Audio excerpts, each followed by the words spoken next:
Hello everyone, in this guide I will show you a fantastic Reaper build that can be used for all PvE content like open world, fractals, strikes and such. Whether you are doing your story or progressing your account and getting masteries or doing group content with other people, you will be able to handle all of those situations using this build without any problems at all. For the armor, we are using a full set of Berserker with Ranger runes and an Assassin Greatsword with Sigil of Accuracy and Generosity, Assassin Dagger and Warhorn with Sigil of Generosity and Sigil of Blood, and the trinkets will be a full set of Crusader, and the relic will be Relic of the Thief. For the food, we will use steak with Winterberry sauce, and for the utility, we can use the Superior or Potent Sharpening Stones. For the traits, we have Blood Magic, 2, 3, 1, and then Soul Reaping, 1, 1, 2, and Reaper, 2, 1, 3. For the utility skills, we have Signet of Vampirism and Signet of the Locust, and then we have the Shout Rise and Will of Power,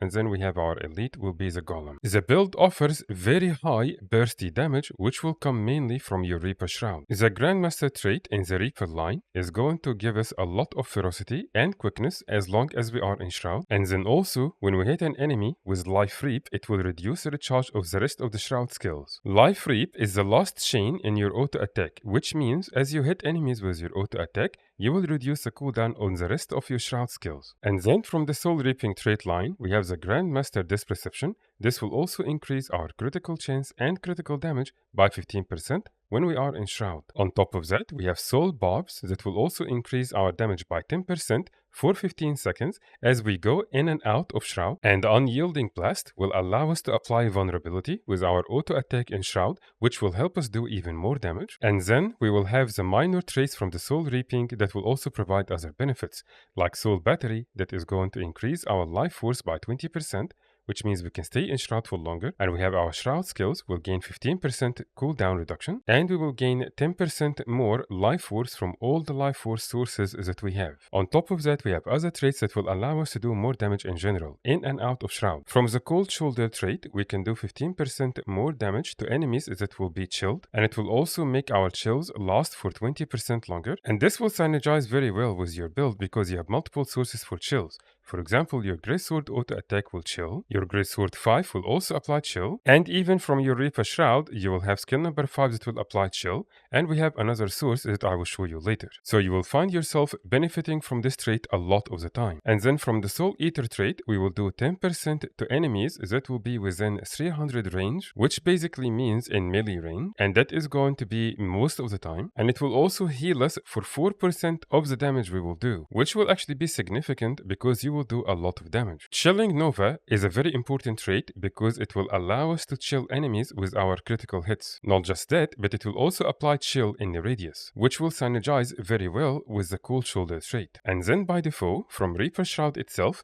just by going to Reaper Shroud, we reduce the damage we take by 33%. So you do a lot of damage from the traits we just explained, and you will gain damage reduction by 33%. Blood Magic is where you are going to get most of your sustain. Vampiric is going to allow you to siphon health and also do a little bit of damage to enemies with every attack you will do. Vampiric Presence will do a very similar thing, so you'll have two traits working side by side whenever you hit enemies, but on top of that, Vampiric Presence is going to heal you for even more when you are in Shroud. And then Blood Bank is going to convert all the healing you will get into barrier, and because of how the build works, you will find yourself with a lot of barrier most of the time, and when you are at 100% health, which will be most of the time, you will gain even more heals, which means even more barrier. Also, from our utility skills, Signet of Vampirism is going to steal life and do a little bit of damage as we hit enemies. Rise will summon minions based on the enemies you are hitting. The more enemies you will hit, the more minions you will summon, up to a maximum of 5, which will reduce the damage you will take by 33%, and they will stay with you up to a maximum of 25 seconds. And keep in mind that the shout itself will have 32 seconds. And so technically, you can benefit from the shout pretty much most of the time with very little cooldown. Will of Power is going to apply multiple benefits at the same time. It's a stun break, and it will also cleanse, and it will give you a little bit of stability and some might. And the best thing is it will apply those benefits every pulse as long as you drop it on you. The main reason we are going to use our elite golem is for the charge skill, which will be very good if you want to break bar on enemies. However, if you would rather have no minions at all, then you can run the Chill to the Bone Shout, which will still be a very good alternative. But keep in mind that if you have the golem up, it will help you by tanking the mobs a little for you. Signet of the Locust is mainly there for the speed, but it will also heal you for quite a bit, especially if you use it in the middle of many enemies. But there are other options we can take. For example, you can have Will of Suffering for extra damage if you want. You can have Signet of Spite, which will also improve your power and you can leave it on passive. Spectral Grasp will be very good to pull enemies to you, which will be my best choice if you don't want to run the Signet. And you also have your All Weaklings, which will give you a lot of might and is also another stun break. Suffer is another shout that can be very good for cleanses because it will transfer conditions from you to the enemies you will hit, and it will also apply chills on them. The way we will use this build is very simple. The first thing you want to do, especially if you are fighting many mobs at the same time,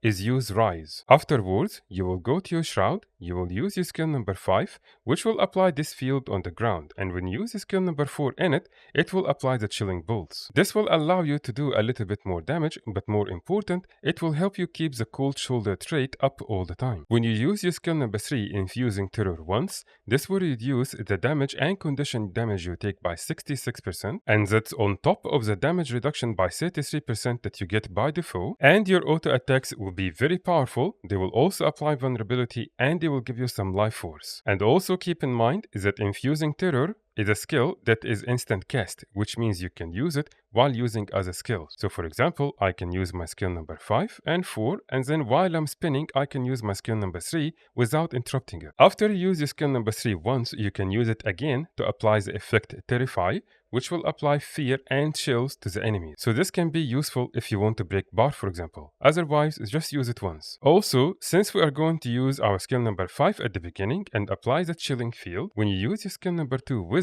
it will apply the Frost Aura. Frost Aura is going to apply multiple benefits. It will reduce the damage you take by 10%, and it will also chill enemies that will hit you while you have the Frost Aura. And so basically what you want to do in Shroud, use your skill number 5, and then all the other skills, including skill number 3 once, and then just keep spamming your auto attacks, and whenever they are up, use them again, and so on and so on. Just keep in mind that skill number 2 is not very useful without the ice combo field from skill number 5. And so don't use your skill number 2 unless your skill number 5 is ready to use them both together at the same time. Outside of Shroud, your greatsword is going to help you do a lot of damage. Skill number 5 can be very good to pull enemies towards you. Skill 4 is perfect because it is going to remove boons, and it will also do a lot of damage with some blindness and cripple. Skill 3 will do a lot of damage, and it will also give you a lot of life force. As for Gravedigger, if you are hitting an enemy that is below 50%, when you use Gravedigger, it will do a lot more damage, but it will also instantly recharge, and so you can keep using it over and over. This can be very good on weak enemies that will die very quickly from Gravedigger. But if you are fighting a champion, for example, or any other mob with high health,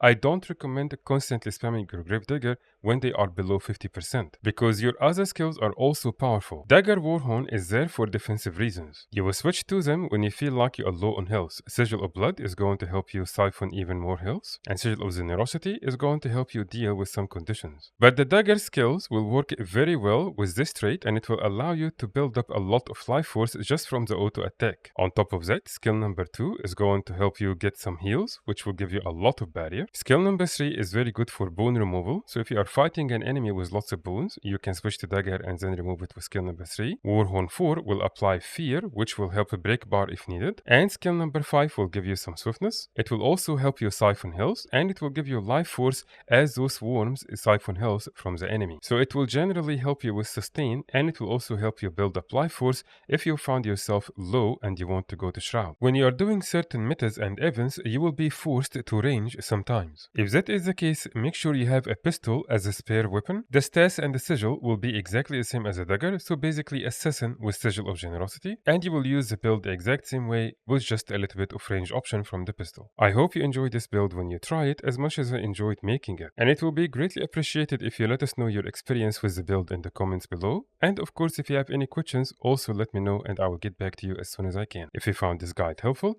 Please give it a like and subscribe to the channel to see more build guides in the future. I will now leave you with some footage for this build in action. Thank you very much for watching, and I will see you in the next guide.